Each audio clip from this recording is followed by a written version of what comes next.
Şeffaf Mutfak'tan herkese yeniden merhabalar. Bugün sizinle şu klasik olan pastalardan, çocukluğumuzun pastalarından bir pasta yapacağım. Çikolataya doymuş güzel bir çikolatalı pasta. Üstelik tam 35 kişilik. En az 35 kişinin çok rahat yiyebileceği büyüklükte bir pasta yapacağım. Aslında ne zamandan beri istiyordum böyle büyük ölçülerde bir pasta tarifi vermeyi. Kızımın doğum gününe denk geldi. Çok da iyi oldu. 8 tane yumurta. Tam 8 adet yumurtayı böyle bir mikser kabına koydum ve 2 su bardağı şekerle birlikte mikser yardımıyla çırpıyorum. Çok güzel çırpmak lazım. İster mutfak şefinde isterseniz elinizdeki mikserle çırpın, hiç fark etmez. Beyazımsı bir kıvama gelene kadar, köpük köpük olana kadar çırpacağız. Bu esnada içine bir çay bardağına yakın sıcak su ilave edeceğim. 100 mililitre kadar sıcak su ilave edeceğim. Şu rengini biraz önce bir beyaza döndürelim. Daha sonra içine yavaş yavaş su ilave ederek şekerin tamamen erimesini sağlayacağız.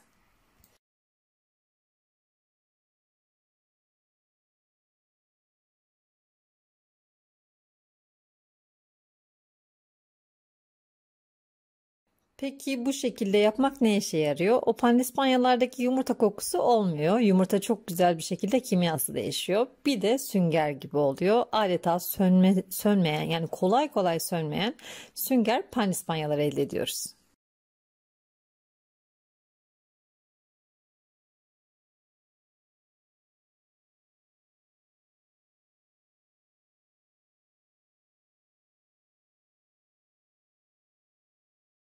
Kıvamı görüyorsunuz. Bu kasenin içinde yumurta, şeker ve biraz da sıcak su vardı. Ne kadar farklı bir forma kavuşmuş.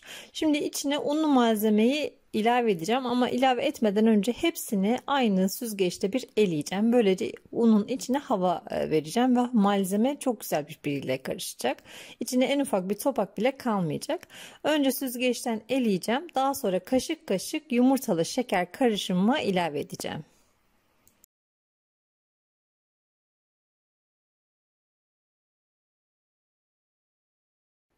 Şayet içini kakaolu yapmak istemezseniz yani sade bir pandispanya isterseniz bu kakao ölçülerinin yerine un ilave ederek aynı malzemelerle sade pandispanya da yapabilirsiniz.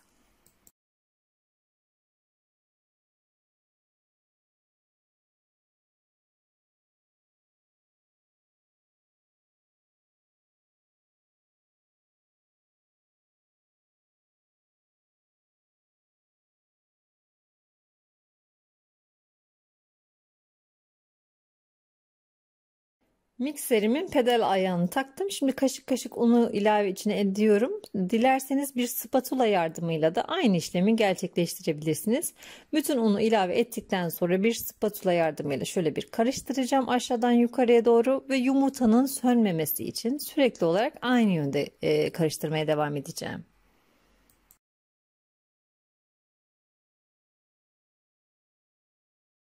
30'a 40 ölçülerinde bir alüminyum tepsi kullanıyorum. Sizler dilerseniz Ankastre fırınlarının derin olan tepsisini aynı ölçüler için kullanabilirsiniz.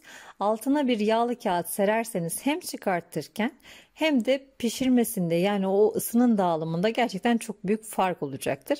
Altına yağlı kağıt serdiğim tepsime kek hamurumu döküyorum. 170-175 derecede fırının ayarı böyle biraz düşük olmalı ki yavaş yavaş pişmeli.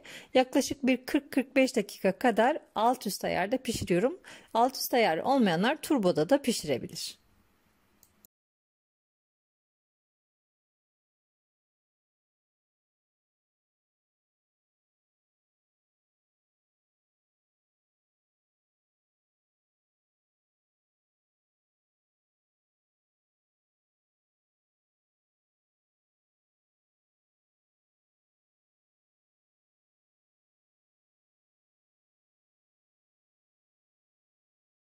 Pandispanyam fırından çıkmaya hazır. Şöyle bir kürdan yardımıyla içini kontrol ediyorum. Kürdanım temiz çıkmış. O bir taraftan soğurken ben de kremamı hazırlayacağım.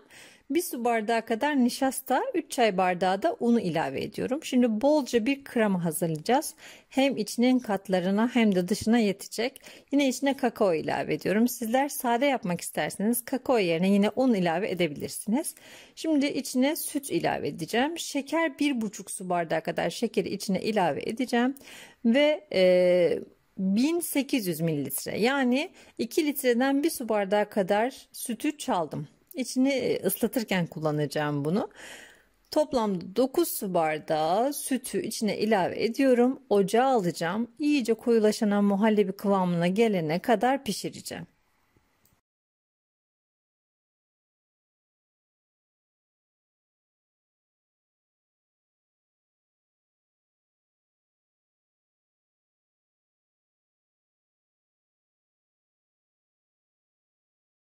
Pişen kremam artık hazır. Şimdi içine 2 yemek kaşığı kadar dolu dolu tereyağı ilave edeceğim. Sıcağıyla birlikte karıştıracağım. Daha sonra üzeri kabuk tutmasın diye bir buzdolabı poşeti yardımıyla güzelce örtüp soğumaya bırakacağım. Soğuduktan sonra ise 2 paket toz krem şanti ile güzelce çırpacağım. Şimdi toz krem şanti kullanmak istemezseniz bu kremayı lezzetlendirmenin yanı sıra bir şekilde kıvam oluşturmamız lazım. Yani dolaba koyduğumuz zaman güzelce donması, işte bir şekil alması lazım. Bunun için krem şantiden faydalanıyoruz.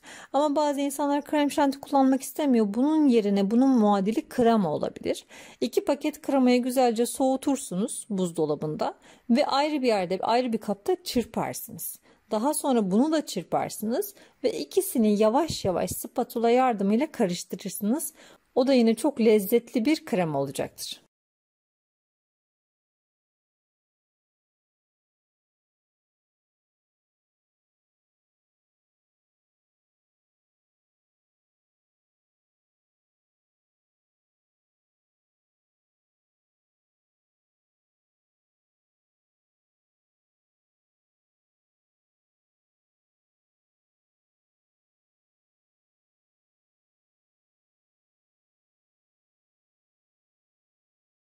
Kremam köpük köpük, şu anda hiç buzdolabı görmediği halde gayet güzel bir kıvamı var. Şimdi soğuyan pandispanyamı şöyle bir rahatça kesebileceğim bir kabın üzerine alıyorum. Daha sonra bir testere bıçak yardımıyla bu pandispanyayı 4'e böleceğim. Önce ortadan 2'ye bölmek için kenarlarından iz veriyorum. Yani o keseceğim yerleri bıçağı kılavuz olarak çiziyorum. Daha sonra uzun da böyle bir ekmek bıçağınız varsa işinizi çok rahat görecektir. Ama yoksa da önce ortadan kesin, sonra bu yanlamasına, enlemesine kesin, o da olur.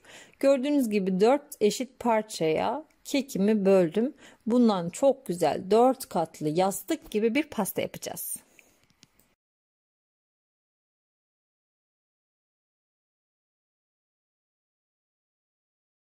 Kekleri ıslatmak için biraz kremanın içine kenara ayırdığım 1 su bardağı sütü karıştırdım. Şöyle bir çırptım. Şimdi bununla birlikte bütün kekleri ıslatacağız. Böylece kekler ayrıyetten lezzetlenecekler. Böyle yoğun bir ıslatma kremasıyla ıslatmak istedim. Bir de gördüğünüz gibi kenardan bir kelepçeli kek kalıbı kullanıyorum. Bunu niye kullanıyorum? Katlar birbirinin üzerinden kaymasın diye kullanıyorum. Şayet sizin böyle bir kek kalıbınız yok diyelim. Katlarla birbirinin üzerinden kayacak. Ne yaparsınız? Mesela işte 4 tane kürdanı şöyle gözünüzle görebileceğiniz gibi batırabilirsiniz üstten. Bir kat koyarsınız, işte kürdan batırırsınız. Bir kat koyarsınız, kürdan batırırsınız. Dibine kadar batırabilirsiniz. Hani bu çöp şişler var ya, onlardan da faydalanabilirsiniz. Bu şekilde bir gece boyunca buzdolabında bekletip çok güzel pasta oturuyor. Ertesi gün istediğiniz kadar ince kesin, tek bir dilim halinde çıkıyor. Pastanın beklemesi ve katların birbirinin üzerinde bir gece boyunca, en az bir gece boyunca buzdolabında beklemesi çok önemli.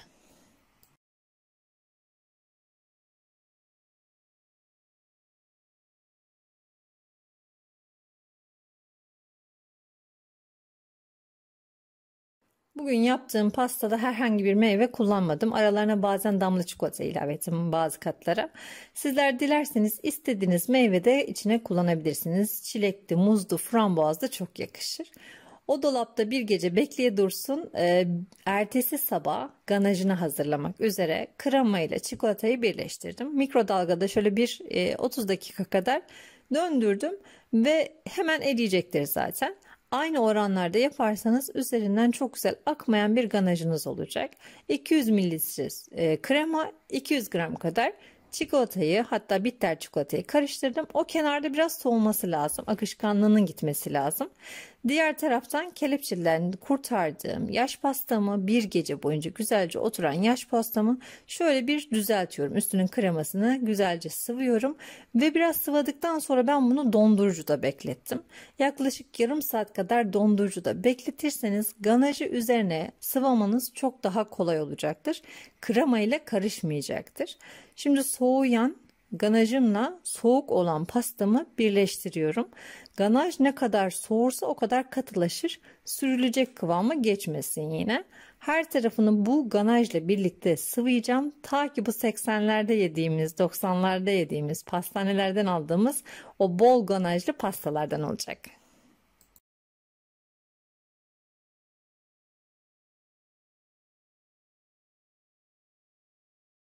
Madem klasik bir pasta yapıyoruz, klasikte bir süsleme yapalım istedim.